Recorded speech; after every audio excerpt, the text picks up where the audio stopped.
2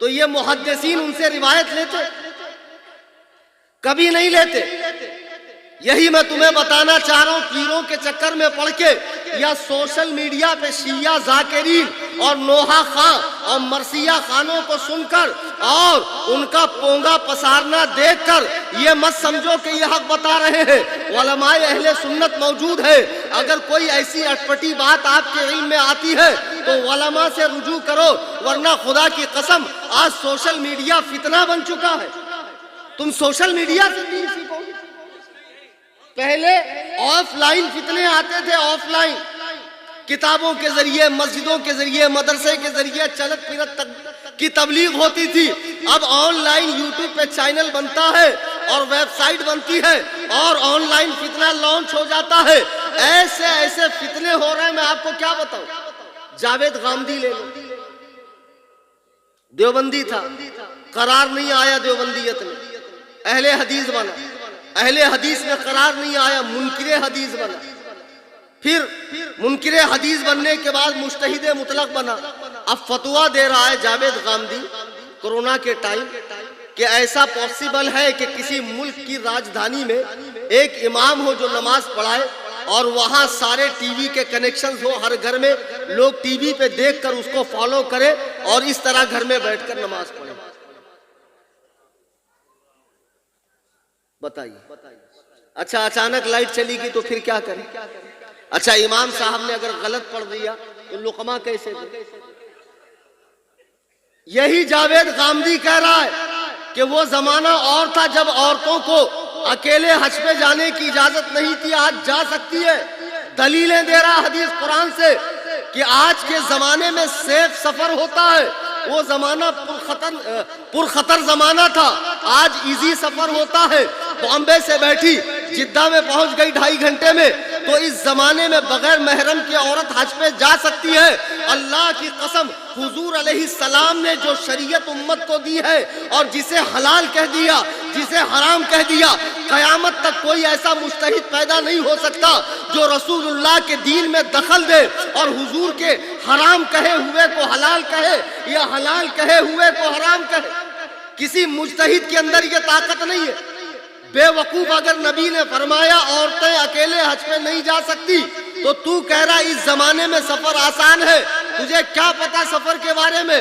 میں Hong Kong گیا، Hong Kong سے ممبئی جب میں آ رہا تھا، کہتے بیسک فلائٹ تھی، مجھے 6 گھنٹے میں آنا تھا، لیکن ممبئی آتے آتے ایئر ٹربولنس کی وجہ سے مجھے گجرات لے جایا گیا، گجرات میں ہمیں لینڈ کیا گیا۔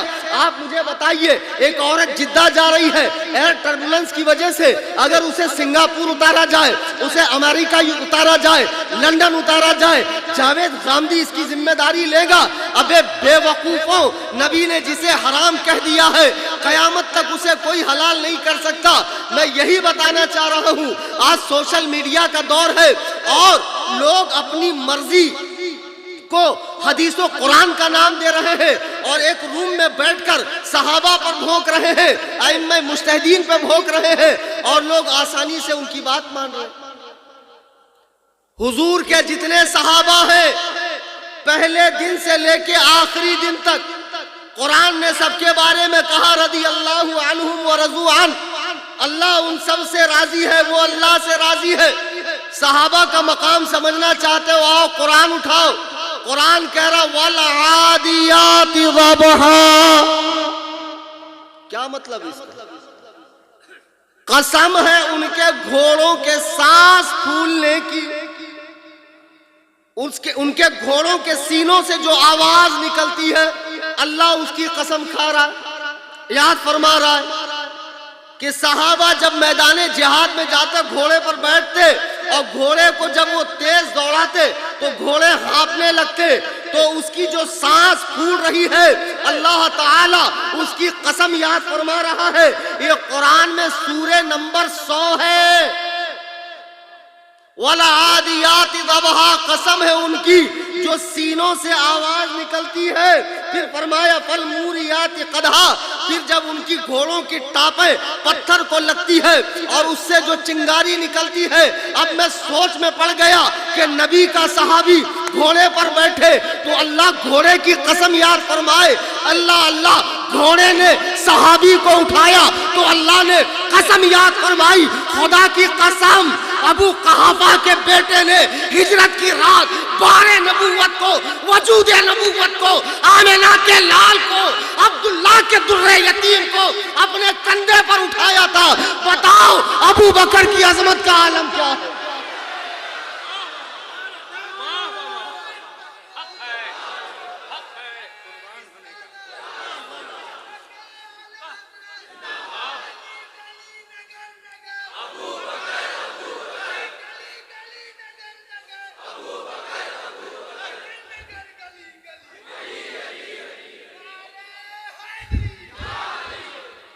تم ہوتے کون ہو؟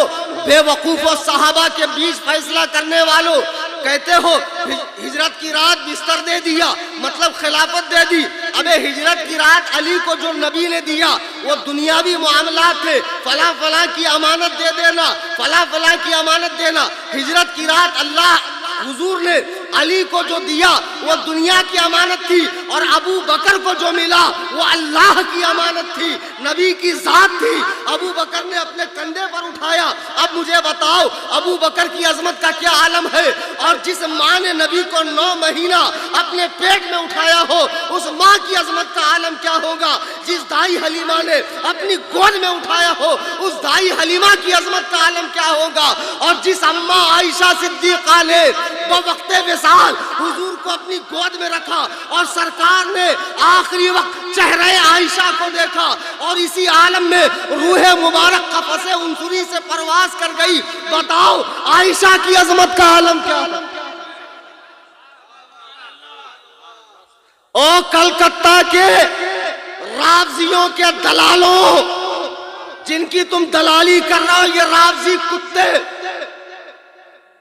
یعقوب کلینی اپنی کتاب میں لکھ رہا ہے، اور ملا باقر مجلسی کے قرب قیامت امام مہدی آئیں گے، عائشہ کو قبر سے نکال کر ان پہ حد جاری کریں گے، فاطمہ کا بدلہ لیں گے، معاذ اللہ رب العالمین۔ تمہیں شرم آنا چاہیے، تم کن کی بولی بول رہے ہو؟ نبی کے ہر صحابی کے لیے اپنا دل صاف رکھو، کہو انشاءاللہ۔ حضور نے فرما دیا کہ اللہ تعالیٰ نے مجھے چنا اور میرے لیے میرے صحابہ چن لیے۔ صحابہ اللہ کا انتخاب ہے، اور اس مبارک جماعت میں سے کچھ کو میرا رشتہ دار بنایا، کچھ کو میرا وزیر بنایا۔ تو جو ان میں سے کسی کو برا کہے اللہ تعالیٰ نہ اس کا فرض قبول کرے گا نہ اس کا نفل قبول کرے گا۔ آج کے اس عظیم الشان اجلاس سے یہ ذہن لے کر اٹھیے، ہم اہل سنت و جماعت ہیں، صحابہ اور اہل بیت پاک دونوں کا دامن ہمارے ہاتھ میں ہے، اور صحابہ کے حوالے سے ہم اپنی زبانوں کو حرکت نہیں دیں گے۔ کیوں دے بھائی؟ آج 14 صدیاں گزر گئی، وہ حضرات جنت میں ٹہل رہے ہیں، تو یہاں میرے سامنے بیٹھا ہے، اور صبح جا کر پان پٹی پر امیر معاویہ نے یہ کیا، ابو بکر نے وہ کیا، عمر نے گھر جلایا، عثمان نے حق چھینا۔ پتہ نہیں روڈ پر کسی گاڑی کے نیچے آ کر تو کچومر بن جائے، کب تیرے ہاتھ پیر ٹیڑے ہو جائے، پیر پٹک پٹک کے تو مرے۔ عمر ملی ہے 50-60 سال کی، اس میں نمازوں کی فکر نہیں، حقوق العباد کی فکر نہیں، ماں باپ کے حقوق کی فکر نہیں، بیوی بچوں کی صحیح تعلیم تربیت نہیں، اہل محلہ کے ساتھ حسن سلوک نہیں۔ یہ ساری چیزوں کو بالائے طاق رکھ کر تو سمجھ رہا ہے کہ میں صرف علی علی کروں گا تو میں کامیاب ہوں۔ خدا کی قسم ان پاک ہستیوں کی زندگیاں دیکھو جن کا تم نام لیتے ہو، اور تمہیں تو نام بھی نہیں لینے آتا۔ بازو والے سے پوچھتے ہو زبر ہے کہ پیش ہے علی پر؟ بتاؤ حرام خورو، تم مولائی ہو کہ مولائے کائنات سے جب پوچھا گیا، اور یہ شیعہ کتاب کی روایت ہے کہ مولائے کائنات سے پوچھا گیا قرب الاسناد کتاب کا نام، آن لائن چیک کر لیں آپ فارسی میں، آج کل تو بڑی سہولت ہے کہ آن لائن کتابیں ہیں، سوشل میڈیا کے کچھ فائدے بھی لیکن میکس ٹو میکس نقصانات بھی۔ جی اب وہ آ رہا ہوں میں اسی پہ، اصل میں آج رد شیعت نہیں، آج شیعوں کے چھوٹے بھائیوں کا رد۔ کون؟ بتاؤ چلو دیکھو کتنا دماغ ہے تمہارے پاس، کون؟ ارے ماشاءاللہ، بتاؤ، یہ برابر سمجھ گیا، کیونکہ رمضان میں وہ ڈنڈی مارتا ہے نا، ہاف کرتا ہاف، اور اس کے بڑے بھائی نے کر دیا صاف۔ آپ رمضان میں جائیے شیعوں کی مسجد پہ پڑا رہیں گا تالا، اس میں سے جھانکو تو اندر ملے گا کوئی کالا۔ یہ 8 پڑھتا ہے، کہتا بدعت فاروقی، معاذ اللہ، 20 رکعت تراویح جس پر امت کا اجماع ہو چکا ہے، یہ حرام الدہر خبیث۔ یہ ہمارا سنی مسلمان بیچارہ ابھی 2 مہینے بعد رمضان آ رہا، امام صاحب کو زیارت ہوتی نہیں، امام صاحب کو پتہ ہی نہیں محلے میں کون کون سنی مسلمان ہے، لیکن رمضان میں جب پہلا رمضان آئے تو امام صاحب کو سب کی زیارت ہو جاتی، ایک دم بن ٹھن کے ٹپ ٹاپ میں 1000 روپے کی چپل پہن کر آتا ہے، بعد میں جب 20 رکعت پڑھ کر آ کر دیکھتا ہے تو وہاں مسجد کے بیت الخلاء کی چپل رکھی، تو وہ لے کر بھاگا ہے جو 8 رکعت پڑھ رہا تھا۔ ہاں یہ بہت بڑا چوٹا ہے۔ ہاں یہ 8 رکعت تراویح پڑھنے والا گوگل کا مقلد، تم اہل حدیث بولتے کیوں یار؟ 1000 بار میں نے سمجھا، اہل کے مطلب والے، حدیث مطلب حدیث والے، جیسے اہل بیت گھر والے، اہل حدیث حدیث والے۔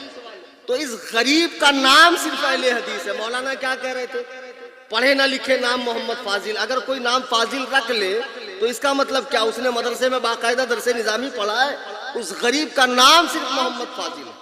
جیسے گلاب جامن، نہ اس میں گلاب ہوتا ہے نہ جامن ہوتا ہے، گلاب ایک پھول ہے، جامن ایک پھل ہے، دونوں میں سے کچھ نہیں ہوتا۔ اس غریب کا نام صرف گلاب جامن ہے، اس کا نام صرف اہل حدیث ہے، نہ یہ اہل ہے نہ اس کے پاس حدیث ہے، اس کا نام صرف اہل حدیث ہے۔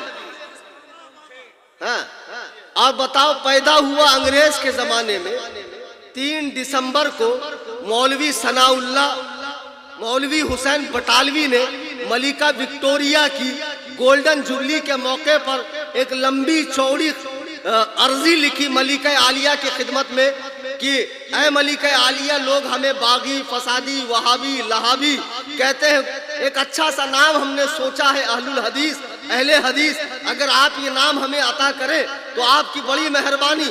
تو 3 دسمبر کو ملکہ وکٹوریہ نے انگلینڈ میں مہر ماری، ٹھیک ہے آج سے ان عقل کے یتیموں کو ایک نام ہم نے دے دیا، وہ نام ہے اہل حدیث۔ اچھا ایک بات دیکھو، اللہ تعالیٰ باطل کو مار کیسے دیتا؟ آپ کو پتا 3 دسمبر کون سا دن ہے؟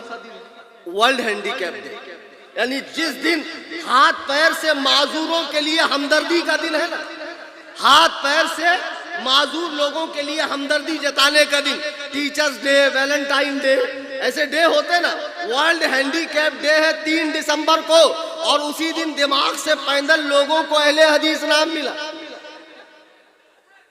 اچھا نام دیا انگریزوں نے، اب اس کے بعد یہ دیکھو الماری سجا کر بیٹھا ہے، کمثل یحمل اسفارا، قرآن نے کہا گدھے کے اوپر کتاب رکھ دو، تو اس کا مطلب یہ تھوڑی کہ اس کے اندر لکھے ہوئے مضمون سے وہ واقف ہے، اس کا کام تو صرف ڈھونا ہے۔ یہ بڑکی الماری رکھا ہے، سعودیہ چلا گیا، جھاپک جھوا دالی رکھ لیا، وہاں سے بھوجپوری عربی سیکھ لیا، عین قاف ہا، ہم نے سعودی میں نہیں دیکھا۔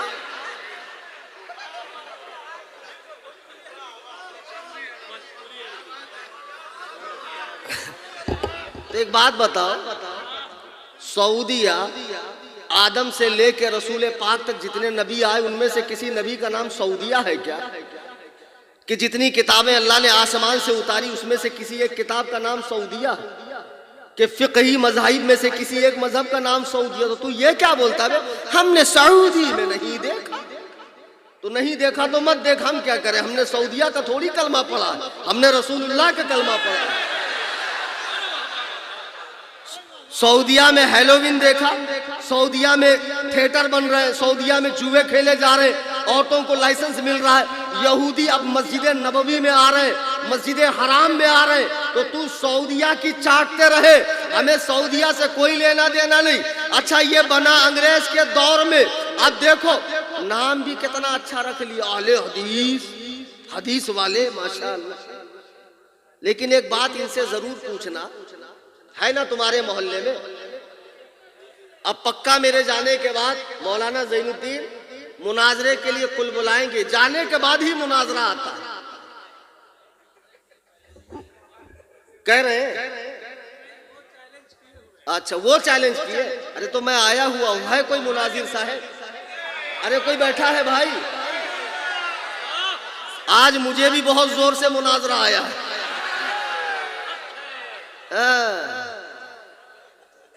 ایسا کچومر بناؤں گا بیٹا، پھر مناظرے کا نام ہی نہیں لوگے تم سے 50 بار کہا میں نے، میں مفتی اختر صاحب کی طرح نرم دل آدمی نہیں ہوں، مذہب و مسلک کے بارے میں کوئی رعایت نہیں ہے۔ تو بہرحال اب دیکھو یہ پیدا ہوا انگریز کے دور میں، اب پیدا ہونے کے بعد نام رکھ لیا اہل حدیث، اب جنہوں نے حدیث کا انکار کیا وہ بن گئے اہل قرآن، معاذ اللہ رب العالمین، یعنی فقہ کا انکار کرنے والے اہل حدیث اور حدیث کا انکار کرنے والے اہل قرآن، اور دونوں ایک نمبر کے جاہل جپٹ، کالج کے لونڈے، اردو بھی ہجے کر کے پڑھیں گے۔ ایک صاحب میرے پاس آئے، بولے آپ سے مناظرہ کرنا ہے، تو میں نے کہا ابھی فوراً، بولے فی الفور کرنا ہے، ابھی کرنا ہے، اور میں بھاگنے نہیں دوں گا، میں چھوڑوں گا نہیں، کوئی دو چار رٹی رٹائی باتیں فصیح الدین صاحب کی طرح۔ تو میں نے کہا بیٹھو، تو بولے دیکھیے کام کیجئے، پہلے تو آپ مجھے وائی فائی دیجئے۔ تو میں نے کہا مناظرے کا وائی فائی سے کیا لینا دینا؟ تو بولے میرے موبائل میں ریچارج ختم ہو گیا ہے، آپ نیٹ کا کنیکشن دیجئے، ابھی میں نکالوں گا ساری حدیث اور ساری دلیلیں۔ تو میں سوچ میں پڑ گیا، یا اللہ اگر 8-10 دن کے لیے انٹرنیٹ بند ہو جائے تو یہ جتنے مجتہد لوگ ہیں، محدث لوگ ہیں، یہ تو سب یتیم ہو جائیں گے بیچارے۔ تو اچھا میں نے کہا چلو آن کرو وائی فائی، اور جیسی وائی فائی آن کرے ان کی رگے خباثت پھڑک گئی، کہا مولانا کتنا گندا نام رکھا ہے آپ نے۔ میں نے کہا کون سا؟ بولے سنی لیونی۔ ابھی میں نے کہا گدھے وہ سنی لائن لکھا ہے، سنی لیونی نہیں لکھا ہے۔ اب اس کے بعد نکالے رفع یدین کی حدیث، اب وہ جتنی حدیث پیش کرے، دیکھو اگر رفع یدین کی 2 لاکھ بھی حدیثیں یاد ہے، مفتی مزمل صاحب اور سارے علماء بھی سن لیں، ائمہ حضرات، اگر رفع یدین کی 10 لاکھ بھی حدیثیں ہو تو اصول یہ ہے کہ ہمیشہ حضور کا آخری عمل لیا جائے گا، کون سا؟ اگر حضور نے پوری زندگی رفع یدین کیا لیکن آمنہ کے لال نے دنیا سے جاتے جاتے جو نماز پڑھی اگر وہ بغیر رفع یدین کی تھی تو اللہ کی قسم رفع یدین منسوخ ہے، منسوخ ہے، منسوخ ہے۔ اس لیے کہ اصول یہ ہے قول نبی فہم صحابی، نبی کے قول کو صحابہ کے فہم کے مطابق سمجھنا ہے، نبی کے قول کو صحابہ کے فہم کے مطابق سمجھنا ہے۔ حضور نے اگر ترک کر دیا تو منسوخ ہے، منسوخ ہے۔ اب ایک صاحب مجھ سے بحث کرنے آئے، کہا مولانا آپ بہت چلاتے ہیں ہمارے بارے میں، بتائیے رفع یدین منسوخ کہاں لکھا ہے؟ میں نے حدیث پیش کی، بولے منسوخ ہے یہ دکھائیے آپ۔ اب میں آپ کو ایک مثال دوں، صبح صبح آپ دکان پر جائیں، ڈھیر سارا سامان لیں، لینے کے بعد ایسا کریں کہ 1000 کی نوٹ دیں، پھر دکاندار کہیں گا ارے یار صبح صبح کیوں دماغ خراب کر رہے ہو، 500 کی دو تو آپ بولنا نہیں بھائی یہ تو انڈین گورنمنٹ کی نوٹ ہے، ریزرو بینک آف انڈیا کی مہر لگی ہے، گورنر کی سائن ہے، ہندوستان کی 14-15 بھاشا اس پہ لگی ہے۔ وہ کہیں گا ساری باتیں ٹھیک ہے لیکن یہ چلن میں نہیں ہے، اس کا مطلب یہ منسوخ ہے، تو آپ وہاں کٹ حجتی کرنا، دکھاؤ اس پہ لکھا ہے یہ منسوخ ہے، تو آپ کہیں گے ابے بے وقوف، اس کے منسوخ ہونے کی دلیل یہ ہے کہ ملک کا مارکیٹ اسے قبول نہیں کر رہا، تو یہ اس کے منسوخ ہونے کی دلیل ہے۔ تو وہ کہیں گا نہیں آپ دکھاؤ اس پہ لکھا ہے کہ منسوخ۔ ایسے ہی جو کہہ رہے ہیں کہ حدیث کے ساتھ منسوخ دکھاؤ. ابے بے وقوف، جب اسے امام اعظم ابو حنیفہ نے نہیں لیا، امام مالک کے نزدیک بھی رفع یدین نہیں ہے، امام مالک کے نزدیک بھی رفع یدین نہیں ہے، تو اس کا مطلب وہ منسوخ ہے. اب یہ دو ٹکے کہ اہل حدیث اور اہل قرآن، نہ اہل حدیث کسی فرقے کا نام ہے، نہ اہل قرآن کسی فرقے کا نام ہے، بلکہ یہ مسلمانوں کے دو علمی طبقوں کا نام ہے جنہوں نے قرآن کی خدمت کی، جنہوں نے حدیث کی خدمت کی. لیکن افسوس اس 14ویں صدی میں جاہل اور ٹچے لوگ اہل حدیث بنے تھے. اہل حدیث کا مطلب معلوم ہے آپ کو؟ جس کو 1,00,000 حدیثیں سند و متن کے ساتھ یاد ہے، اس کو کہتے ہیں اہل حدیث. اس کو باپ دادا لکڑ دادا کا نام پوچھ لو نہیں بتائے گا. جس کو اپنے باپ دادا لکڑ دادا کا نام یاد نہیں، وہ اہل حدیث معاذ اللہ رب العالمین. چند حدیثیں رٹا مار لی اور سمجھ رہا میں اہل حدیث ہوں. ابے بے وقوف، اہل حدیث ہونا بند ہو گئے. وہ زمانہ خیر القرون میں تھے اور نبی نے اپنی امت کو سنت پہ عمل کے لیے کہا ہے، حدیث کے لیے نہیں. فرمایا علیکم بسنتی وسنت الخلفاء الراشدین، تم پر لازم ہے کہ میری اور میرے خلفاء راشدین کی کہ حدیث پہ عمل کرو. مگر یہ تو کہہ رہے ہیں حدیث سنت ایک ہے. ہاں، حدیث سنت کو ایک کہنے میں بہت بڑی دھاندلی ہے. یہ ایسے ہی ہے کوئی آپ سے سودا کرے ہاتھی کا اور تھما دے آپ کو بٹیر، کوئی سودا کرے ہیرے کا اور تھما دے کوئلہ. دیکھو ہر سنت حدیث ہے لیکن ہر حدیث نہیں ہے، اور اہل حدیث کوئی بن ہی نہیں سکتا.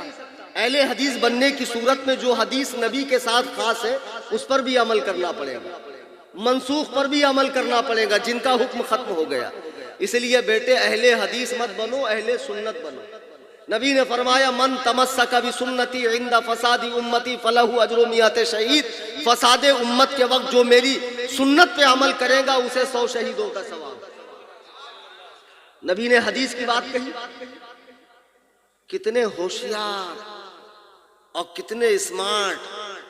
میں جب فارغ ہوا تھا نئے نئے، اس دور کی بات ہے، تقریباً 20 22 25 سال پرانی بات ہے.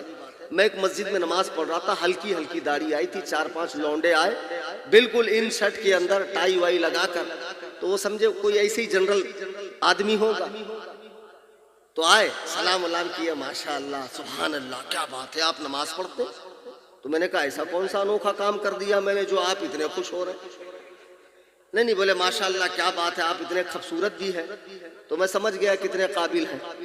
تو میں نے کہا بولیے کیا بات ہے. بولے نہیں ماشاء اللہ بہت دل کو سکون ہوا آپ کو نماز پڑھتا دیکھ کر، لیکن یہ جو ہاتھ ادھر تھا نا تھوڑا سا اوپر ہوتا تو حدیث پہ عمل ہو جاتا. اور یہ پیر میں جو آپ یہ چوزا جانے کی جگہ رکھے ہیں نا، جگہ اتنی رکھی ہے کہ قربانی کا دمبا بیچ میں سے نکل جائے. تو بولے باقی کچھ نہیں بھائی، ہمارا تو کام یہ ہے پہنچا دینا. آئے ہائے.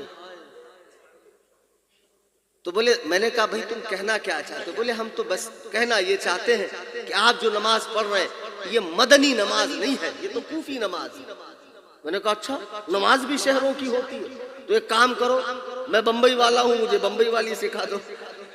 بولے مولانا آپ سمجھے نہیں، آپ جو نماز پڑھ رہے ہیں یہ حنفی نماز، یہ نماز رسول اللہ والی نہیں ہے. غیر مقلد ہیں اس مجلس میں اور نہیں ہوں گے تو سن رہے ہوں گے. سن لو بیٹا، اصلاح کے جذبے سے سنو، اچھے کے لیے بتا رہا ہوں، سن لو. بولے مولانا آپ جو نماز پڑھ رہے ہیں یہ تو حنفی نماز ہے. اصل میں حنفی اور ہوتا ہے، محمدی اور ہوتا ہے. سمجھے آپ؟ جیسے کوئی کہے کلکتوی اور ہوتا ہے، بنگالی کوئی اور ہوتا ہے. تو اس موقع پہ بے وقوفی کر کے کہنا ہاں، کبھی مت ہاں کہنا.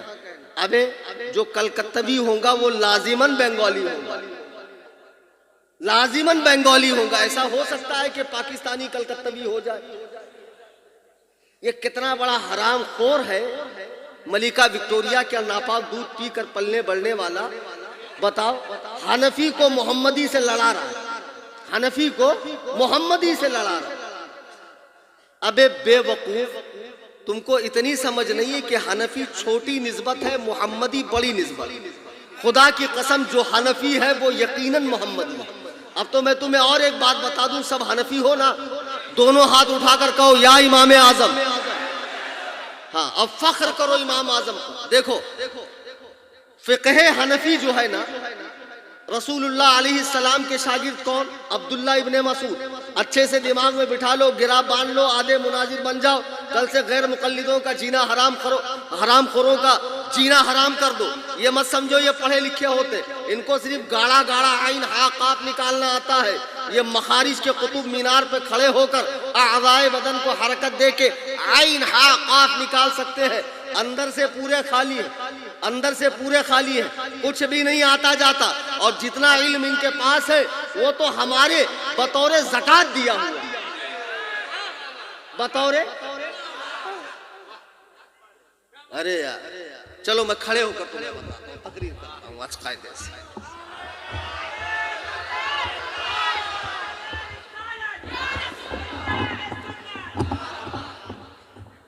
اصل میں 26 کو مناظرہ بھی ہے نا انہی سے. شیخ فضیلت الشیخ چلی، ان کی پوری جماعت کے پاس جتنا علم ہے نا وہ 100 میں سے 2.5% حنفیوں سے بطور بھیک ملا. دیکھو ان کے سب سے بڑے عالم میاں نذیر حسین دہلوی شاہ اسحاق حنفی کے شاگرد ہیں. شاہ اسحاق حنفی کے شاگرد ہیں. شاہ صاحب جب مکہ چلے گئے تو ان کی گدی کو قبضہ کر لیا اور وہیں سے غیر مقلدیت کو پھیلایا. انہی کا شاگرد ہے مرزا غلام قادیانی. مرزا غلام قادیانی حنفی نہیں تھا، غیر مقلد سے نبی ہونے کا دعویٰ کیا. ساری باتیں ریکارڈ ہو رہی، انٹرنیٹ پہ جا رہی ہے. صحیح بات ہے کہ نہیں اڑیسہ والے؟ ہاں اب سنو. پھر ان کے بہت بڑے عالم ثناء اللہ امرتسری دارالعلوم دیوبند سے پڑھا ہوا، دارالعلوم دیوبند فقہ حنفی پڑھاتا ہے. ان کا آج بھی بہت بڑا عالم معراج ربانی براؤں شریف حنفی بریلوی مدرسے کا پڑھا ہوا. اور ان کا ایک بہت بڑا عالم جلال الدین قاسمی ہندوستان میں یہ دارالعلوم دیوبند کا پڑھا ہوا ہے. یعنی ان کو جتنی علم کی بھیک ملی ہے وہ سب حنفیوں سے ملی ہے. بھیک ہم سے لی اور ہم ہی کو غرانے لگے، واہ تیرا کھائیں تیرے غلاموں سے الجھے ہے منکر عجب کھانے غرانے والے. کہتے حنفیت اور ہے محمدیت اور ہے، حنفی اور ہے محمدی اور ہے. رسول اللہ کے شاگرد ہے عبداللہ ابن مسعود. جب یہ کوفہ آئے تو آج مجھے بھی لوگ کہتے ہیں کوفی کلیم کوفی کلیم، میں نہیں چڑھتا. ارے اس میں چڑھنے کی بات کیا ہے؟ حضرت عمر کے ارشاد پر ہجری 17 میں سعد ابن ابی وقاص نے کوفہ شہر کی بنیاد رکھی. کوفہ میں 1,500 صحابہ تشریف لائے اور میرا امام اعظم ابو حنیفہ کوفہ میں پیدا ہوا. مجھے کوئی ٹینشن نہیں، صوفی کی جگہ کوفی کہو. تو میں عرض یہ کر رہا تھا عبداللہ ابن مسعود کوفہ آئے. تو کوفہ جب آئے تو رسول اللہ سے علم کس نے لیا؟ عبداللہ ابن مسعود سے. عبداللہ ابن مسعود سے کس نے لیا؟ علقمہ نے. علقمہ سے علم کس نے لیا؟ ابراہیم نخعی نے. ابراہیم نخعی سے علم کس نے لیا؟ حماد نے. حماد سے علم کس نے لیا؟ امام اعظم ابو حنیفہ نے. امام اعظم ابو حنیفہ کی گدی پہ کون بیٹھا؟ محمد بن حسن الشیبانی بیٹھے. اب مجھے بتاؤ کہ فقہ حنفی یہ الگ کیسے ہوئی؟ یہ شروع بھی محمد سے ہے، یہ ختم بھی محمد پر ہے. فقہ حنفی اول سے آخر تک فقہ محمدی. نہیں سمجھے؟ تو ہماری فقہ کی کتاب ہے در مختار، اور ایک ان کی ہے نزول الابرار، جس میں لکھا ہے ٹھنڈی کا زمانہ ہے. صبح صبح آپ مسجد میں گئے، آواز نہیں آئی لیکن نکل گئے. مولانا وسیع الرحمان مسئلہ بتا دیجیے، آواز نہیں تھی، بو بھی نہیں تھی، لیکن نکلنا محسوس ہوا.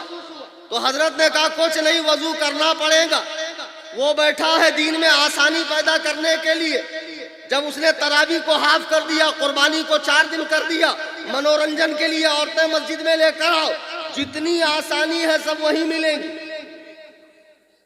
حدیث میں نہیں ہے، حدیث میں نہیں ہے، حدیث میں نہیں ہے۔ لوگ بھی خوش، خاموخواہ کیوں ہم تکلیف اٹھائے جب حدیث میں ہے ہی نہیں۔ ایک عورت تھی، سینے میں درد محسوس ہوا تو اپنے سہیلیوں سے کہا رے بہت درد ہو رہا، کیا کریں؟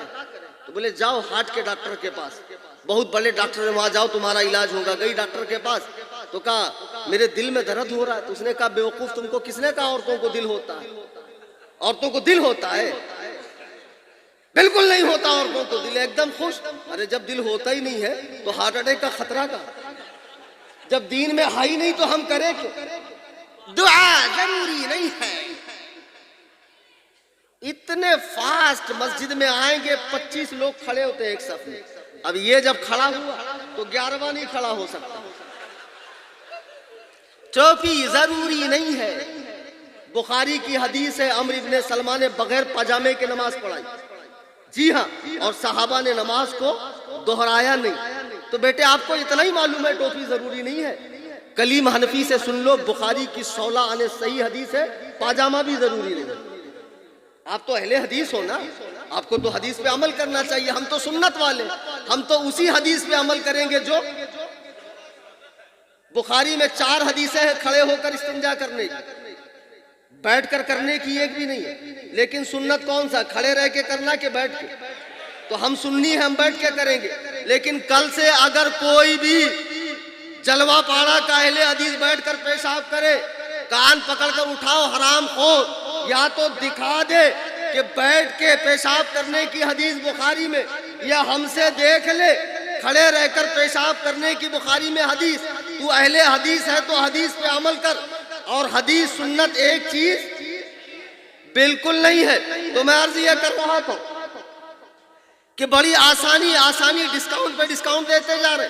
مولانا سے مسئلہ پوچھا گیا کہ حضرت بہت ٹھنڈی لگ رہی ہے، وضو کا من نہیں کر رہا، کچھ گنجائش تھوڑی بہت، نذرانہ بڑھا دیتا ہوں۔ مولانا کہیں گے ابے کم بخت میں آلو بیچوں گا، ٹماٹر بیچوں گا، دین نہیں بیچوں گا۔ وضو کرنا پڑے گا، وضو کرنا پڑے گا۔ لیکن وہاں فرما رہے جب تک بم کی طرح نہ پھوٹے وضو نہیں ٹوٹتا۔ بڑا مضبوط واٹر پروف وضو ہوتا ہے غیر مقلدوں کا۔ ہاں بھائی ان کا مسئلہ، منی کھانا پاک ہے تو منی کسٹرڈ کھلائیے شیخ صاحب کو، منی کسٹرڈ بنا کر کھلاؤ۔ بڑی آسانی، بڑی چھوٹ دین کے اندر۔ قربانی 4 دن، چلو 4 دن کیا تو کیا، بڑے جانور میں 7 حصہ، چھوٹے میں 1 ہی ہوتا ہے۔ لیکن فرماتے نہیں، جماعت غربائے اہل حدیث کے امام و پیشوا مفتی عبدالستار دہلوی فتاوی ستاریہ میں نیٹ پر دیکھو کہ پورے گھر کی طرف سے اگر ایک مرغی بھی ذبح کی گئی تو قربانی ہو گئی۔ اس سے بھی زیادہ ڈسکاؤنٹ، لوگوں کو کھینچنا ہے، جماعت بڑھانا ہے، سعودیہ میں دکھانا ہے۔ تو بولے ایک انڈا بھی اگر پورے گھر کی طرف سے قربان کیا گیا تو قربانی ہو گئی۔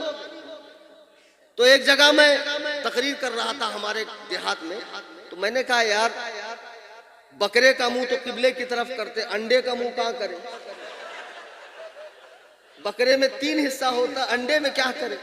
بکرے کی دعا ہوتی ہے، انڈے کی دعا۔ تو ایک بڈھا اٹھا بولتا مولانا دعا ہے نا اس کی، آپ کو نہیں معلوم؟ میں نے کہا کون سی دعا؟ بولے گول گول انڈا، نہ جانو مادہ نہ جانو نر، بسم اللہ اللہ۔ بتاؤ اہل حدیثوں نے انڈے کی قربانی جائز کر دی تو لوگوں نے دعا کر لی۔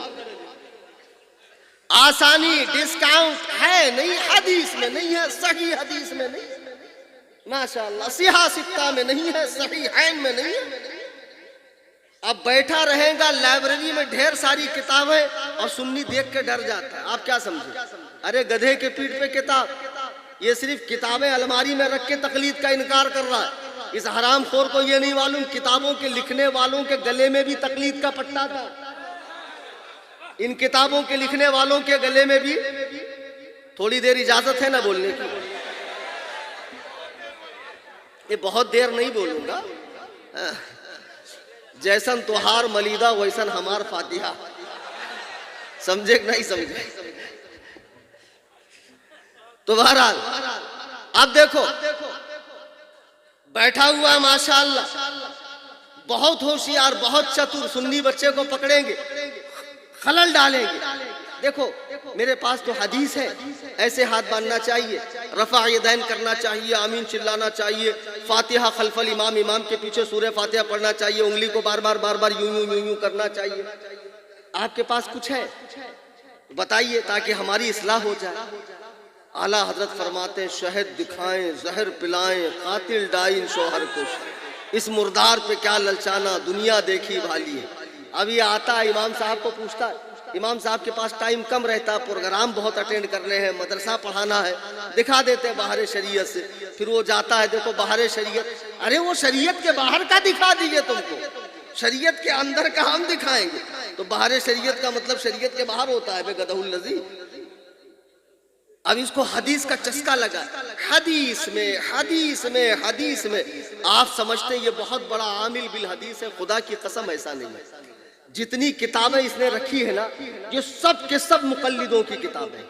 اچھا ایک بات میرے سمجھ میں نہیں آتی, غیر مقلدوں سے پوچھو یار, تم کہتے ہو اللہ نے 2 ہاتھ دیا 2 چیزیں حدیث قرآن, 2 آنکھ دی ہے, ایک سے قرآن دیکھو ایک سے حدیث, 2 کان دیے ایک سے قرآن سنو ایک سے حدیث, 2 پیر دیے ایک سے قرآن کی طرف چلو ایک سے حدیث کی طرف, زبان تو ایک ہی دی ہے, اس کا کیا کریں, اماموں پہ بھونکے. اچھا چلو جب حدیث قرآن کافی ہے تو تمہارے مولوی نے ڈھیر ساری کتابیں کیوں لکھی, نزول الابرار, فتاوی ستاریہ, فتاوی علماء اہل حدیث, فتاوی ثنائیہ, ڈھیر ساری کتابیں تمہارے مولویوں نے کیوں لکھی. جب حدیث قرآن کافی ہے تو تمہارے مولوی کتاب کیوں لکھتے ہیں؟ نہیں لکھنا چاہیے. ہر شخص کے گھر میں حدیث قرآن پہنچا دو, ایک قرآن کریم, ایک 6 حدیثوں کا سیٹ, بھائی پڑھ اور اپنا بیڑا غرق کر, جیسا سمجھ میں آئے سمجھ لے, کیونکہ تمہارے یہاں کسی کی مانی جاتی نہیں. غیر مقلد کون, ایک اچھا نعرہ دے رہا ہوں, حاضر ہیں آپ لوگ, آپ سے کوئی پوچھے اہل حدیث کون, بولنا جس نے کچھ پڑھا نہ ہو, جس کا کوئی بڑا نہ ہو, جس نے کچھ اور جس کا کوئی. جی یہ اتنے بڑے بقرات ہیں کسی کو کچھ سمجھتے ہی نہیں. ان کے علماء نے کہا دین میں تقلید حرام ہے, کسی کی مانو مت, ڈائریکٹ حدیث قرآن پڑھو اور جیسا سمجھ میں آئے دین پر چلو. پوچھو گے تو تقلید ہو جائے گی. تو جب امام اعظم ابو حنیفہ جیسے کی تقلید نہیں کی جا سکتی ہے تو 14ویں صدی کے ٹچے مولویوں کی تقلید کرو گے. بہرحال اب اس نے لائبریری میں جتنی کتابیں رکھی ہے نا یہ سب کے سب مقلدوں نے لکھی. اللہ اکبر کبیرہ. ذرا سوچئے اتنی کتابیں لکھنے والوں نے تقلید کا انکار نہیں کیا. یہ 2 ٹانگ کا جانور 14ویں صدی میں پیدا ہونے والا زمانہ رسالت سے 1500 سال بعد یہ کیسے دین پہ تحقیق کرے گا؟ اگر دین پر تحقیق کرو گے نا بیٹا, ایک حدیث کے تحقیق میں 50 سال نکل جائیں گے. تحقیق نہیں ہوگی. ہم ایک بات کہتے, روٹیاں پکی ہے, اللہ دین دینے والا, نبی دین لانے والے, صحابہ دین پھیلانے والے, اور اس امت کے پہلے شخص ابو حنیفہ دین لکھنے والے, دین کو مدون کرنے والے, دین کو جمع کرنے والے, اور ان کے ذریعے جو دین آیا ہے اس پہ پڑھو, عمل کرو, اور انہوں نے جو اصول بنائے ہیں اس کی روشنی میں علماء نئے مسئلوں کو حل کریں گے. تمہارا کام ہے علماء کو فالو کرنا. یہ کہتا نہیں کسی کو فالو مت کرو, ڈائریکٹ حدیث قرآن پڑھو. یہ اتنی گمراہیت کی دعوت ہے, خدا کی قسم لوگ گمراہ ہو رہے ہیں. میں نے ایک واقعہ کئی بار سنایا اور سچی کا واقعہ, اور خدا کی قسم مبنی بر حقیقت ہے. آپ کی آنکھیں پھٹی رہ جائیں گی, ایسا بھی ہوتا ہے. ہمارے یہاں ایک بچہ تھا, پان پٹی پہ بیٹھتا تھا, اچھا خاصا سنی تھا, سارا کچھ چل رہا تھا, ٹیپ میں بجتے رہتی نعتیں وغیرہ وغیرہ. اب گزر بسر نہیں ہوا تو ماں نے سب بیچ باچ کے اس کو سعودیہ بھیج دیا. بیٹا تم سعودیہ جاؤ, وہاں سے کما کے ہم کو پیسہ بھیجو. اب یہ سعودیہ گئے تو وہاں جانے کے بعد ان کا من نہیں لگ رہا تھا. وہاں کا جو بڑا بڑا روٹی ہوتا ہے خبوز, وہ حلق میں ان کے اتر نہیں رہا تھا. تو یہ اماں کو ہر دن فون کرتے, اماں ہم کو بلا لو, اماں ہم کو بلا لو, ہمارا من نہیں لگ رہا. اماں کہتی خبردار مردود وہیں رہنا, آنا مت, بہت قرضہ ہوا ہے تمہارے پیچھے. تو اب اس نے سوچا کیسے کیا آئیڈیا لگاؤں کہ اماں مان جائے اور مجھ کو ہندوستان بلا لے. تو اس نے کیا کیا, 2-4 ٹھوک خبوز وہاں سے پارسل بھیجا کہ اب اماں جب کھائیں گی خود ہی سمجھ جائیں گی اور ہم کو بلا لیں گی. اب جب انہوں نے خبوز بھیجا 2-3 دن بعد فون لگایا کہ اب دیکھیں اماں کا جواب کیا آتا. اماں بولتی بیٹا وہ جو تبرک تم سعودیہ سے بھیجے تھے نا وہ پورے محلے والے لے کر گئے, ہم کو تو کچھ بچا ہی نہیں. تم اب کی بار 10-20 خبوز بھیجنا. تو اب یہ سمجھ گئے اب کوئی چانس نہیں، اب یہیں رہ کے حدیث قرآن کی تحقیق کرو. تو اب ان کو مل گیا ایک متوا کتوا، لال رومال والا، فارم کی مرغی، وہ چونچ والا ہوتا ہے. تو پھر اس نے جو ہے ان کو مسند امام احمد دے دیا اور 2-4 کتاب دے دیا، عربی میں بولنا سکھا دیا، لغت وغت بتا دیا چغت کو کہ دیکھو لغت میں ایسے ایسے نکالا جاتا ہے. اور ماشاءاللہ سعودی کی تیز ہواؤں میں داڑھی شریف رکھ لی انہوں نے، اور پھر بھول گئے کہ میں نے داڑھی رکھا ہے، یہ نیچے تک داڑھی آئی. جب وہ تشریف لائے تو میں سوچ رہا تھا یا اللہ، یہ فضیلت الشیخ حفیظہ اللہ صاحب جب استنجا جاتے ہوں گے تو ایک میں ناڑا ایک میں لوٹا، تو یہ داڑھا کون سنبھالتا ہوگا؟ ہم نے سعودی میں نہیں دیکھا.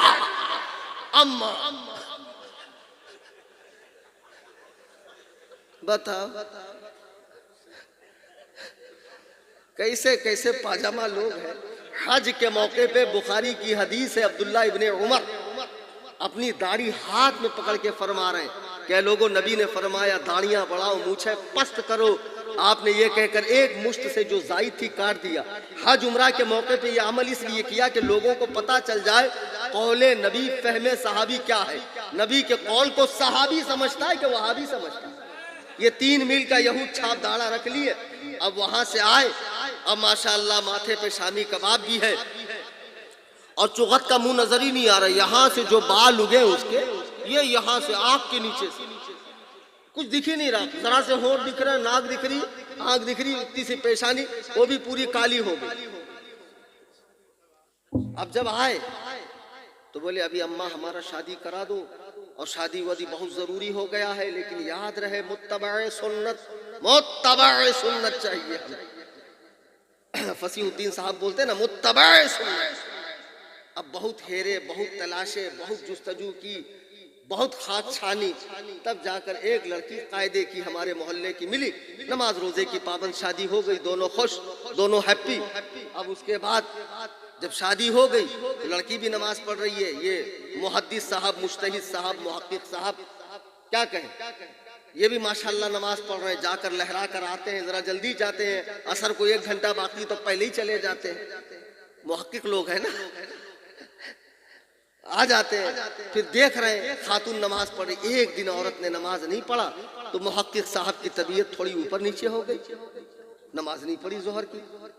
تو کہا دیکھتے ہیں عصر میں. پھر جب یہ عصر جلدی پڑھ کے آئے، دیکھا انہوں نے عصر نہیں پڑھی. پھر دیکھا مغرب نہیں پڑھی. اب محقق صاحب کی طبیعت چھٹپٹائی. کہا اے جی تم نے ظہر عصر مغرب کیوں نہیں پڑھی؟ عورت نے کہا دراصل بات یہ ہے کہ آج میں پڑھنے کی حالت میں نہیں ہوں. تو کہا دیکھو ہم سے بقراتی مت جھاڑو، ہم سعودیہ میں اتنے سال رہے ہیں اور مسند امام احمد بغیر زیر زبر کے ہم نے پڑھی ہے، ہم کو مت سمجھانا، تو ہم کو مت سمجھانا. ارے عورت نے کہا میں اس حالت میں ہوں، نماز مجھ پہ نہیں ہے. کہا کسی حالت میں نماز معاف نہیں ہے. ابو داؤد کی حدیث ہے، اللہ کے نبی فرماتے ہر حال میں نماز پڑھنی پڑے گی. عورت نے کہا وہ ابو داؤد کی حدیث ٹھیک ہے لیکن ہم کو آ رہا ہے. بولے آ رہا ہو چاہے جا رہا ہو، نماز تم کو پڑھنی پڑے گی. تو عورت سمجھی شاید ان کو بات پوری طرح سمجھی نہیں. دیکھو یہ سچی کا واقعہ. تو عورت نے کہا میں اس وقت حیض کی حالت میں. تو بولے اس سے کیا ہوتا ہے؟ حدیث میں اللہ کے نبی کا فرمان ہے لا تقبل صلاۃ حائض الا بخمار. حیض والی کی نماز نہیں ہوتی جب تک اوڑھنی نہ اوڑھے. اوڑھنی اوڑھ لے نماز ہو جائے گی. تو عورت نے کہا میں پورا لحاف، پورا کمبل بھی اوڑھ لوں تب بھی نماز نہیں ہوگی. تم پگلا گئے ہو کیا جی؟ تم کیسے ہم کو نماز پڑھنے بول رہے ہو؟ بولے وہ کچھ نہیں، یہاں رہنا ہے تو متبع قرآن و سنت بننا پڑے گا. اور وہ جہالت اور تقلیدانہ ذہنیت رکھنا ہو تو نکلو یہاں سے. جب تک تقلید کی زنجیر توڑ کر نہیں توڑوں گی نہیں میرے پاس مت آنا.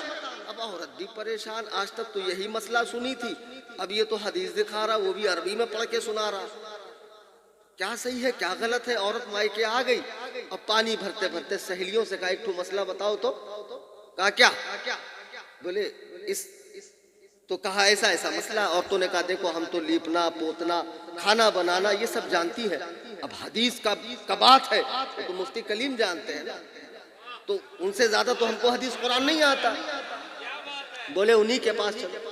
بولے مسئلہ تو مجھے بھی پتا ہے نہیں، لیکن میرا شوہر سعودیہ سے پتہ نہیں کون کتاب پڑھ کے آیا، عربی میں بولتا ہے کہ ایسی حالت میں اوڑھنی اوڑھ لو نماز ہو جائے گی۔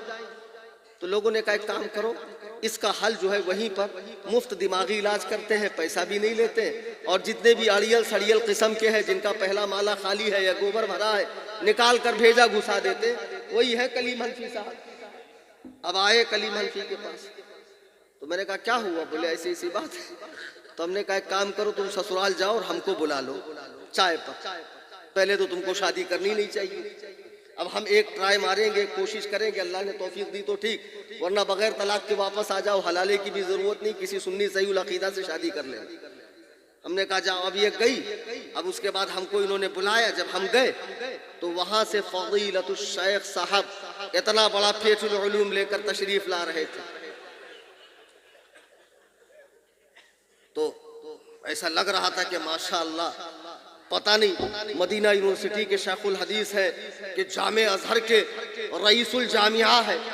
جب تشریف لائے ایک ہاتھ سے مسافہ، تو میں نے کہا دو ہاتھ سے مسافہ بعد میں ان کو سمجھاتا ہوں، ابھی معاملہ زیادہ گرم ہے، بیٹھ جائیے۔ تو میں نے کہا خیریت ہے؟ بولے مولانا خیریت ویریت سب بعد میں، اگر اس کے وکیل بن کر آئے ہو کتاب اللہ حدیث رسول اللہ، دو ہی بات میں جانتا ہوں، باقی تیسری بات میں نہیں جانتا ہوں، اسی کے روشنی میں ہم سے بات کرنا۔ میں نے کہا جی اسی کے روشنی میں بات کروں گا، ذرا یہ بتائیے کہ عورت و مرد کی نماز میں کچھ فرق ہے؟ بولے کوئی فرق نہیں ہے، بخاری کی حدیث ہے، یہ نمبر انٹرنیشنل نمبر، یہ لوکل نمبر، یہ اللہ کے نبی فرماتے ہیں صلو کما رأیتمونی اصلی، نماز ایسی پڑھو جیسے مجھے پڑھتا دیکھتے ہو۔ نبی کا یہ فرمان عورت اور مرد دونوں کے بارے میں ہے نا، یہ تو امام ابو حنیفہ نے الگ طریقہ نکالا ہے، عورتوں کی ایسے مردوں کی ایسے، ورنہ حدیث کی روشنی میں کوئی فرق نہیں۔ اتنا بول کر فاتحانہ نظروں سے میری طرف داد کی بھیک مانگ رہے تھے، اب کیا بولیں گے مفتی صاحب؟ تو ان کو پتہ ہی نہیں مفتی صاحب کتنے چتر آدمی ہیں۔ ہم نے کہا ماشاءاللہ ماشاءاللہ آپ تو بہت اچھی حدیث بولتے۔ بولے اتنے سال سعودیہ میں رہا ہوں اور گلا صاف کرنے میں اتنا وقت لگا ہے مجھ کو۔ تو میں نے کہا اگر عورت و مرد کی نماز میں کوئی فرق نہیں ہے تو محدث صاحب یہ بتائیے اگر کسی آدمی کے بال لمبے ہوں اور وہ جوڑا باندھ لے نماز ہوگی؟ بولے نا نا نا نا، سنن نسائی کی حدیث ہے، اللہ کے نبی فرماتے ہرگز کوئی لمبے بالوں والا اپنے بالوں کا جوڑا نہ بنائے ورنہ نماز نہ ہوگی۔ میں نے کہا اگر عورت جوڑا بنائے تو بولے عورت کی ہو جائے گی۔ میں نے کہا ابھی آپ کہہ رہے تو کوئی فرق نہیں؟ بولے ہاں ایک فرق ہے، ایک۔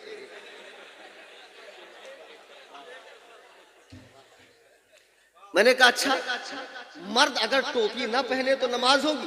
بالکل ہو جائے گی، اس کی تو کئی احادیث ہے، فلانا یہ نمبر فلانا۔ میں نے کہا نمبر رہنے دو، نمبر رہنے دو، ہم خود محدث آدمی، ہم کو کہاں تم نمبر بتا رہے ہو یار۔ اور میں نے کہا اگر عورت بغیر دوپٹے کے پڑے، نا نا نا نا نا، اس کا اتنا پتلا دوپٹہ ہو کہ بالوں کی سیاہی نظر آئے تو اس کی نماز نہیں ہوگی، بغیر دوپٹے کے کیسے ہوگی؟ تو میں نے کہا ابھی تو آپ کہہ رہے تو کوئی فرق نہیں۔ بولے نہیں مفتی صاحب یہ دو فرق ہے۔ اب ان کو کئی فرق میں گنواتا گیا تو اس کے بعد نرم ہوئے فضیلت الشیخ صاحب۔ پھر میں نے کہا وہ سب چھوڑو، آپ بیوی کو اس حالت میں نماز کے لیے کیوں کہتے ہیں؟ بولے حضرت میں کیا غلط کہتا ہوں، رکیے ابھی میں حدیث لے کر آتا ہوں۔ اندر گئے ابو داؤد لائے تو میں نے ان سے پوچھا حدیث آج سے ہے؟ نہیں، بولے حدیث تو 1500 سال سے۔ تو میں نے کہا عورتیں آج سے ہیں؟ بولے عورتیں بھی 1500 سال سے۔ تو میں نے کہا 1500 سال میں نبی نے، صحابہ نے، تابعین نے، تبع تابعین نے، اولیاء امت نے، صلحاء نے، مفسرین نے، محدثین نے، علماء ربانیین نے، کسی نے نہیں سمجھا ڈائریکٹ نبی کا تم کو کوئی کال وال آیا تھا کہ اس حدیث کا یہ مطلب ہے جو تم سمجھے ہو؟ تو بولے حضور اس کا کیا مطلب ہے؟ حائزن الا بخمار، کہ بغیر دوپٹے کے نماز نہیں ہوتی حیض والی کی۔ ارے میں نے کہا گدہ الذی، یہاں لغوی معنی مراد نہیں ہے، لغت میں کہتے ہیں حائزن بمعنی جسے حیض آ رہا ہو، حدیث میں لغوی معنی مراد نہیں ہے۔ حدیث کا مطلب یہ ہے کہ بچی جو 9 سال کے پہلے کی ہے، بالغ نہیں ہے، وہ نماز بغیر دوپٹے کے پڑھیں گی تو چل جائے گا، لیکن 9 کے بعد وہ بالغ ہوتی ہے اور بالغ اسے اس حالت میں وہ بالغ ہوتی ہے جب اسے مہینہ شروع ہو جائے. تو اب جب مہینہ شروع ہو گیا تو وہ بالغ ہو گئی, تو یہ جوان ہو گئی. اس جوان لڑکی کی نماز بغیر دوپٹے کے نہیں ہوتی. یہاں حائزن بمانا بالغتن ہے. تم کو حدیث سمجھ میں آتی ہے؟ بولے حضور یہ تو بہت بڑا غلطی ہو گیا ہم سے. تو میں نے کہا بیٹے ایسے ہی غلطی کر کر کے خود سے حدیث قرآن سمجھ کے تم لوگ اپنا بیڑا غرق کر رہے ہو. اللہ کے لیے اپنے حال پر رحم کھاؤ. خدا کی قسم مجھے بتاؤ اے جلوہ پاڑا کے مسلمانوں, اسی ہندوستان میں جب اسلام آیا, صحابہ کرام لائے نا کیرلا سے, پھر مسعود سالار غازی لائے, غریب نواز لائے, بادشاہ نے اسلام لائے, صوفیہ لائے, علماء لائے. تو جتنے لوگ اسلام لے کر آئے وہ کوئی نہ کوئی تقلیدی مذہب لے کر آئے, فقہی مذہب لے کر آئے کہ نہیں آئے؟ ہندوستان میں اسلام لانے والے حنفی, اسلام پھیلانے والے حنفی, اسلام کی اشاعت کرنے والے حنفی, حدیث کی شرحیں لکھنے والے حنفی, مدارس بنانے والے حنفی, قرآن کی اشاعت کرنے والے حنفی. اسی ہندوستان میں 500 علماء نے مل کر ایک کتاب لکھی فتاوی عالمگیری, جو دنیا کے ہر اسلامی کورٹ کے اندر فتاوی رضویہ اور فتاوی عالمگیری یہ 2 کتابیں رکھی جاتی ہے. مجھے بتاؤ جس زمانے میں بادشاہ اورنگزیب نے 500 علماء سے یہ فقہ کی کتاب لکھوائی, اس وقت اس کے رد میں کسی نے کوئی رسالہ, کوئی پامپلیٹ, کوئی کتاب نکالی؟ یعنی اس وقت بھی ان کا وجود نہیں تھا. غور کر رہے ہیں کہ نہیں آپ؟ اس وقت بھی ان کا وجود نہیں تھا. یہ انگریز کا منحوس قدم پڑنے کے بعد یہ گروہ ناپاک پیدا ہوا, اور گروہ ناپاک پیدا ہونے کے بعد بڑے بڑے اماموں پر بھونک رہا ہے, ہاتھ صاف کر رہا ہے. جیسے رافضی صحابہ پر بھونک رہے, مولائی صحابہ پر بھونک رہے, ویسے یہ غیر مقلد لونڈے بڑے بڑے امام, خاص طور سے امام اعظم ابو حنیفہ پر بھونک رہے. میں ایک چھوٹی سی بات بتا کر اپنی بات ختم کر دوں. ابھی آپ فجر میں جائیں مسجد میں, مولانا معین الدین کی اقتداء کریں. ابھی یہ حالت قیام میں آپ کو خیال آ گیا, اچانک قرآن کی آیت یاد آ گئی, فاستبقوا الخیرات, نیکی میں آگے بڑھو. آپ رکوع میں چلے گئے, کچھ برا کیا, امام رکوع میں ہے, آپ کو آیت یاد آ گئی, فاستبقوا الخیرات, نیکیوں میں آگے بڑھو. آپ سجدے میں چلے گئے, کچھ برا کیا. نبی فرماتے ہیں جو امام پر سبقت کرے وہ گدھا بنا کر اٹھایا جائے گا قیامت میں. میں سوچ رہا ہوں یا اللہ, جس کو اڑیسہ سے بلا کر محلے والوں نے امام بنایا ہو, اور جس کی امامت پر ہر وقت تلوار لٹک رہی ہے, پتہ نہیں کب فارغ کر دیا جائے. نکاح نہیں پڑھایا فلانے کا, آؤٹ. فلانے کا جنازہ نہیں پڑھایا, آؤٹ. فلانے سے کیوں ملا, آؤٹ. جس کی امامت پر تلوار لٹک رہی ہو, جو تنخواہ دار امام ہو, جسے محلے والوں نے امام بنایا ہو, اس کی مخالفت کرنے والے کو اللہ قیامت میں اللہ گدھا بنائے گا. جس امام اعظم ابو حنیفہ کو امت کے تمام بڑے بڑے اولیاء نے اجماعاً امام بنایا ہو, جس کو رسول اللہ نے امام بنایا ہو, کہ جب آپ قبر انور پر گئے سلام عرض کیا, اے رسولوں کے سردار آپ پر سلام ہو, قبر انور سے جواب آتا ہے, اے مسلمانوں کے امام تجھ پر بھی سلام ہو. میں نے تقریر کی, ایک صاحب نے کہا مولانا بات سب صحیح ہے لیکن نام آیا قرآن میں. میں نے کہا کس کا؟ بولے ابو حنیفہ کا. نام آتا تو ہم بھی مان لیتے. میں نے کہا شادی ہوئی ہے؟ بولے ہاں 4 بچہ ہے. میں نے کہا جس سے شادی کیے ہو اس کا نام آیا ہے قرآن میں؟ بولے اس کا نام کیوں آئے گا, قرآن میں تو ہے نکاح کرو, تو ہم نے نکاح کیا. تو میں نے کہا قرآن میں اطیعوا اللہ و اطیعوا الرسول و اولی الامر منکم, امر والوں کی اطاعت کرو, سب کا نام تھوڑی آئے گا.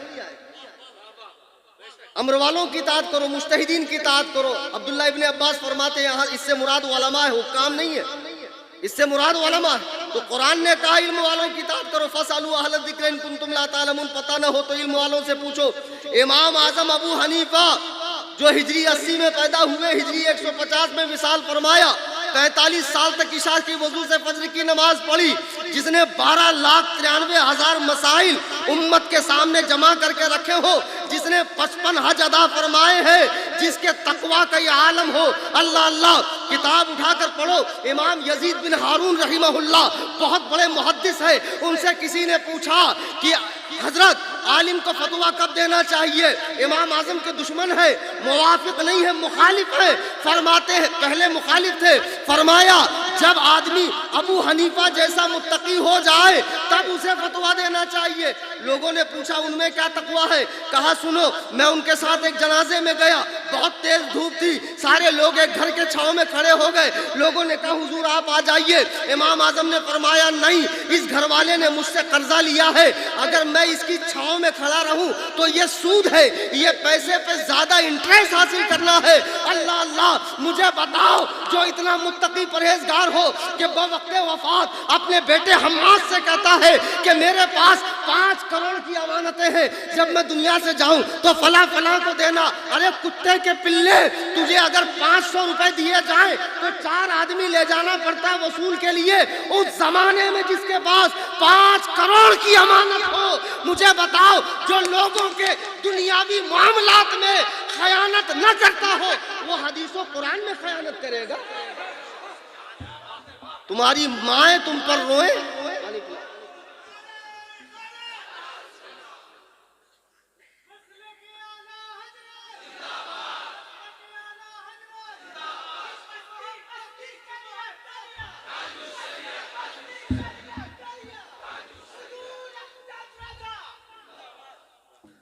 جو دنیاوی معاملات میں خیانت نہ کرتا ہو وہ حدیث و قرآن میں خیانت کرے گا۔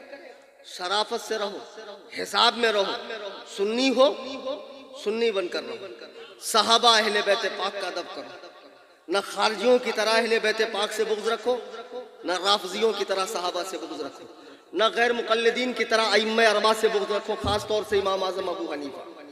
آج کنفرم کر لو، ہماری پہچان محمدی، سنی، حنفی، یہ ہماری پہچان ہے۔ محمدی، سنی، حنفی، بریلوی۔ حنفی تو دیوبندی بھی بنتے ہیں، وہ حنفی نہیں منفی ہے۔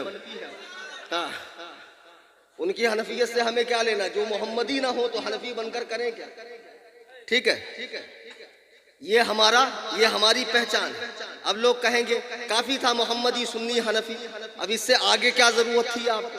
بھئی ضرورت یہ تھی، میں نے وہاں بھی بتایا تھا ٹکیا پاڑے میں کہ 50-60 سال پہلے آپ جائیں گے تو گھی کے 2-4 نام نہیں تھے، بس ایک ہی نام تھا، گھی تھا، صرف گھی تھا۔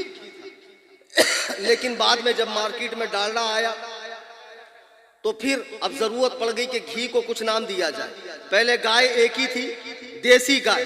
جب جرسی گائے آئی 40-40 لیٹر دودھ دینے والی، تب ضروری تھا کہ اوریجنل گائے کو کسی نام سے پہچانا جائے۔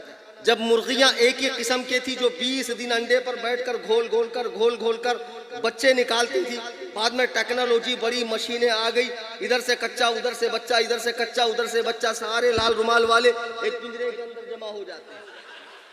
فارم کے مرغے فڑاک سے اللہ میں، پھر سے اللہ میں، جھٹ سے اللہ میں۔ مرغی کی بھی ضرورت ہے، تو اب ضرورت ہوا کہ جو اوریجنل ہے اس کو دیسی کہا جائے، دیسی مرغی، دیسی گائے، دیسی گھی۔ گھی کا پہلے نام دیسی نہیں تھا، جب ڈالڈا آیا تب گھی کو کیا کہا جانے لگا؟ ہم سنی ہی ہیں، لیکن جب اور سنی حنفی بن کر دیوبندی آیا تو ضروری ہے کہ جو اوریجنل ہو اس کے لیے ایک نام رکھا جائے، تو اوریجنل کے لیے بریلوی رکھا گیا۔ وہابی مر جائے گا، دیوبندی مر جائے گا، اپنے آپ کو بریلوی نہیں کہے گا۔ مولائی مر جائے گا، نشیڑی مر جائے گا، پیر صاحب مر جائیں گے، اپنے آپ کو بریلوی نہیں کہیں گے، اس لیے کہ بریلوی ہونے کے لیے بہت جگرا چاہیے، ایسے کوئی بریلوی نہیں بنتا۔ سچا عاشق رسول، سچا صحابی، سچا اہل بیت کا چاہنے والا، سچا ائمہ دین کا چاہنے والا۔ آج کا یہ مبارک جلسہ جو بچوں نے منعقد کیا ہے، پیغام لے کر اٹھیے، محبت صحابہ، محبت اہل بیت اور مذہب امام اعظم ابو حنیفہ پر سختی سے قائم رہنا، اور یہ 2 ٹکے کے غیر مقلدوں کو بعد میں آ کے ٹھوکوں گا قاعدے سے۔ 2 اعلان سن لو قاعدے سے، پیچھے جاؤ بیٹا، وہاں کھڑے رہو۔ گیٹ کے پاس کچھ بچے اسکینر اور کوپنز لے کر کھڑے ہیں، ٹھیک ہے؟ اب دیکھ رہے ہیں آپ خانقاہوں سے رافضیت بڑھ رہی ہے، مدرسے تو بہت ہیں، جامعات تو بہت ہیں، میں ممبئی میں خانقاہ بنا رہا ہوں، بناؤں کہ نہیں بناؤں؟ اجازت ہے؟ تو ایسی باتوں سے ہوا میں نہیں بنانا، خلا میں، فضا میں نہیں بنانا، زمین پر بنانا، تو اس کے لیے پیسے چاہیے۔ تو ظاہر سی بات ہے وہ کوپنز ہے، تو سب سے پہلے آپ ٹوٹیں گے 50 والے پہ 100 والے پر، ایسا ظلم مت کیجیے، اس میں 500 کا بھی کوپن ہے۔ اپنے ماں باپ کو ایصال ثواب کے نام سے، مرشدوں کو ایصال ثواب کے نام سے، سرکار امام اعظم حضرت سیدنا امیر معاویہ ابو بکر صدیق کو ایصال ثواب کے نام سے کوپن لیتے جائیں، 500 200 100، اور جن کے پاس نہیں ہے وہ 50 کا لیتے جائیں، اور جن کے پاس کیش نہیں ہے اسکینر ہے، اسکینر کے اوپر آپ اپنی رقم بھیجیں، لیکن ضرور دیں، گیٹ پر بچے کھڑے رہیں گے، جاتے جاتے آپ ضرور حصہ لیں۔ اور دوسرا اعلان یہ، 26 تاریخ کو میرا مناظرہ ہے حیدرآباد کی سرزمین پر، آپ دیکھنا چاہتے ہیں نا تو میرے چینل میں آ جاؤ بھائی، اہل سنت کا سب سے بڑا چینل اس وقت 1,10,000 کے قریب فالوورز ہیں اس کا، واٹس ایپ۔ آپ کو کام یہ کرنا ہے، واٹس ایپ اوپن کرنا ہے، واٹس ایپ اوپن کرنے کے بعد ماشاءاللہ واٹس ایپ اوپن کرنے کے بعد اپڈیٹس میں جانا ہے، اپڈیٹس لکھا ہوتا ہے، وہاں جا کر اوپر دیکھو کیمرے کے بازو میں سرچ کا بٹن ہے، وہاں ٹائپ کرو سنی، SUNNI سنی، نیچے بہت سارے نام آئیں گے، جو سنی جمعیت الاحناف آئے گا اس پہ کلک کیجئے، ٹرمز اینڈ کنڈیشن کو دبائیے، فالو لکھا فالو دبائیے، بیل آئیکن کو دبائیے، اس کی لنک کو اسٹیٹس پہ سوشل میڈیا پہ شیئر کیجئے، اس چینل سے ہر سنی کو جوڑیے۔ ابھی رد دیوبندیہ شروع ہے، پھر اہل حدیثوں کا میں الف بے سے جو شروع کروں گا تو یہاں تک لے کر جاؤں گا، اور جتنا میں ٹھوکتا ہوں ان غیر مقلدوں کو شاید ہی کوئی ٹھوکے، تو چینل سے جڑ جائیے، اور جاتے جاتے خانقاہ حنفیہ کے لیے تعاون کیجئے۔ دوران تقریر قرآن کریم پڑھنے میں، حدیث پاک کے الفاظ بولنے میں مجھ سے کوئی غلطی خامی ہوئی ہو، میں اللہ کے حضور معافی مانگتا ہوں، اور تمام حاضرین سامعین کے سامنے توبہ کرتا ہوں، استغفر اللہ ربی من کل ذنب واتوب الیہ، لا الہ الا اللہ محمد رسول اللہ صلی اللہ علیہ وسلم۔ ہر رہ گزر پہ شمع جلانا یہ ہے میرا کام، تیور ہے کیا ہوا کہ یہ میں دیکھتا نہیں۔ خانقاہ کے لیے جلدی تعاون کیجئے گا، چونکہ مجھے آدھے گھنٹے کے بعد ایئرپورٹ کے لیے نکلنا ہے۔ وما علینا